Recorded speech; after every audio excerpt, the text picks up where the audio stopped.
Sir నేనేం demand చేస్తున్నానంటే ఇప్పుడు వాళ్ళు నన్ను హింస పెట్టాలి అనే స్కోప్ అనే థాట్లో ఉన్నారు. వాళ్ళ ఫాదర్ థాట్ ప్రాసెస్, అతని థాట్ ప్రాసెస్, ఈ అమ్మాయిని మేము హింస పెట్టాలి ఎందుకంటే మేము మగాళ్ళం, ఇది ఒక ఆడది, మేము హింస పెడతాం అనే పాయింట్లో ఉన్నారు. నేను కూడా ఎదురు తిరగలేదు.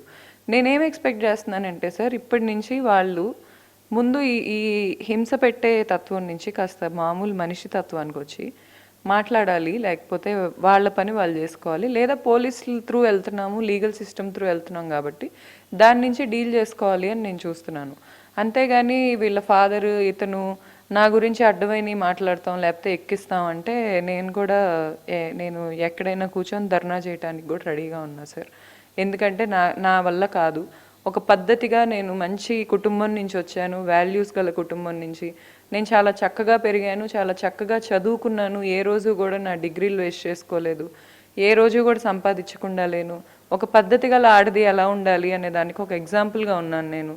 నాలాంటి దాన్ని వీళ్ళు హింస పెడుతున్నారు అంటే నేను ఎదుర్కోవటానికి సిద్ధంగా ఉన్నాను. నేను ఎక్కడికైనా వెళ్ళటానికి రెడీగా ఉన్నాను. అతని వెనక ఎవరైనా ఉండనివ్వండి, పెద్ద పెద్ద ఫ్యామిలీస్ నేమ్స్ చెప్తున్నాడు నాకు. నా వెనక సూపర్ స్టార్ ఫ్యామిలీస్ ఉన్నాయి. సూపర్ స్టార్ అంటే మహేష్ బాబు గారు అని కాదు నా ఉద్దేశం. పెద్ద పెద్ద అలాంటి అంత పెద్ద స్టార్స్ ఉన్నారు నా వెనక అని చెప్తున్నారు.